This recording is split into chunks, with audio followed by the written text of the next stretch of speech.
Chris C. Hi Chris, I was looking forward to your response to the question about going exterior and was left wanting more because you didn't expand on the concept, i.e. what's involved physiologically and what function does it serve as far as keeping someone indoctrinated. Maybe sometime you can talk about that more. Jonathan Mark. I'm interested in the question of exteriorization as well, since Jason Begay in Going Clear mentioned it as his biggest win in Scientology. All right, well, let's talk about this a little bit more then, because I did kind of give it a pretty, I think a flash answer sort of response in the last time I talked about this. Exteriorization is something that is described as, within Scientology, was described as an out-of-body experience where a person as a spiritual being becomes aware to some degree or another that they are not in their body. And that doesn't necessarily mean or translate to being able to see things or see themselves outside their body. Hubbard was very generalized about this. He wanted basically any idea at all that a person had that they were outside of themselves, outside of their body, to be called going exterior, to be called exteriorization. And he came up with all kinds of techniques and commands that he would use to get a person to step out of their body, to view things outside their body, or hear, or in some way perceive that they were not in their head. He said the usual place for a spiritual being to be located was in the head, and to kind of, view things through the eyes of the body and that sort of thing. And the whole point with exteriorization is that in terms of indoctrination, what it does is when somebody is convinced that they've had an out-of-body experience, they're sold on the fact that they are now a spiritual being and that they are not just a body, that this is not just all there is to life, that they are something different than that. They're guided into expecting this to happen by Hubbard and by his teachings. So it's, there's confirmation bias occurring here. There's an indoctrination that occurs which gives a person a preconceived idea of what's going to happen when they exteriorize. And Hubbard took pains in his lectures to not let people poo-poo or invalidate or get on somebody who claimed they had gone exterior, even if they were seeing things in a weird way, or shapes were vague or shadowy or things like that. He came up with different explanations to say why it would be that a person would be able to go exterior and yet still wouldn't be able to see things as clearly as 20/20 vision and things like that. He also described the idea that a person, a thetan who had, a thetan being the Scientology term for a spiritual being, a thetan who went exterior would be able to see in 360 degrees, ideally. So you would have perception all around, and of course some people would pop out of their heads, but that wouldn't be what they would see. They'd hang out in the corner of a room and look down and that sort of thing. Now, Scientology is not the only subject or area where people have claimed out-of-body experiences. So the indoctrination that occurs in Scientology is not unique to Scientology. There's other, people talk about going out in their astral bodies, and people have had surgeries and operations and gone through tunnels of light and all that. That would be considered exteriorization, but Scientology doesn't require that you go see a light or go through, tunnels or things like that. And in fact, in the Scientology world, if you're going through a tunnel and seeing a light, that's a bad thing, because that means you're going to an implant station and you want to pull the hell back from that and not, stay away from the light and that sort of thing. There's the implant stations, meaning that there's places that you go between lives when your body dies and you're going to go get another body.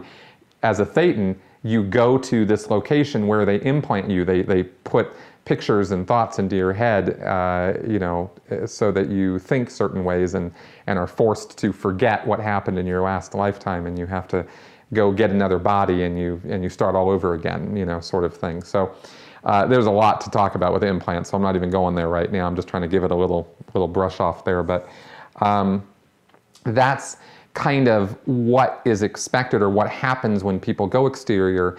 And it really is super, super important to the indoctrination of Scientology, because the most fundamental idea in Scientology, if you were going to bring the entire faith back down to one concept, that concept is that you are an immortal spiritual being.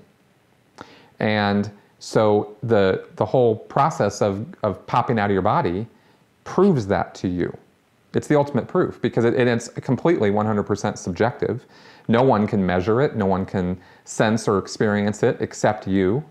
And so it's totally personal to you. And it becomes, therefore, a bit of a belief rather than a objective fact, because it's unfalsifiable. I can't tell you, well, you didn't go out of your body. How do I say that? How do I prove that? There's no way to. So it's kind of a faith-based sort of thing. People can imagine anything they want. I'm not really sure personally what to say about exteriorization, because I do have spiritual beliefs or hopes, as I've said before. And so I sort of hope that we do have some kind of spiritual existence. So I would be kind of biased in sort of thinking maybe that could happen, but I have to say, at least as a critical thinker, I have to put that there and say, I would like to see some proof of some kind, And Hubbard offered up ideas of how there could be proof.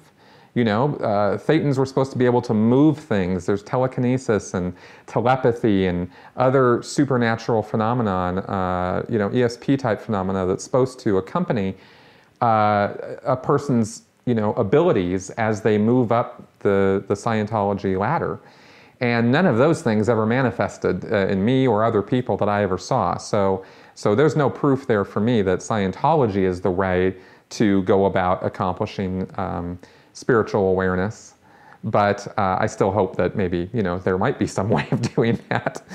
But regardless of that, that's kind of what exteriorization is all about in Scientology. It was very heavily concentrated on in the early 1950s, from 1951, 2 till the mid-50s, 55, 56, when Hubbard said, okay, this isn't really working out, and we're going to kind of go off onto a different tack when dealing with people and doing auditing and stuff like that. And I think the reason for that, and looking back on it, is because I don't think he could convince enough people that they'd gone out of their body.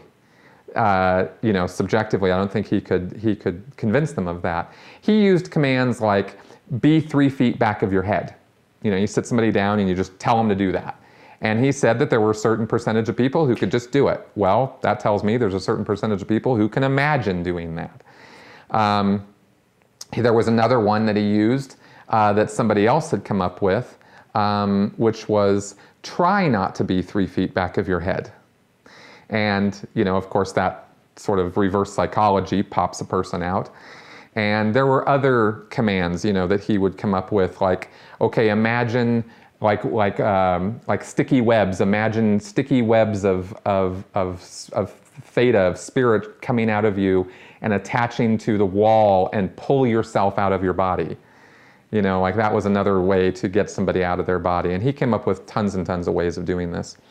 And then he would run commands on a person who said that they were exteriorized and get them to go places, go check out the surface of the moon, go look at the sun, they called this the grand tour, and you'd go to Rome and go here and go there and all that sort of thing. And this was supposed to prove to people that they were having, exterior moments. But like I said, if anybody ever challenged him on it, he was quick to come up with reasons why if somebody, couldn't see what was going on accurately in the room next door, he'd come up with some explanation as to why their theta perceptics were not up to the challenge of doing that, that kind of thing. So it's all just sort of a big circular logic sort of thing that goes round and round. And that, my friend, is about as much as I can talk about with exteriorization in Scientology right now.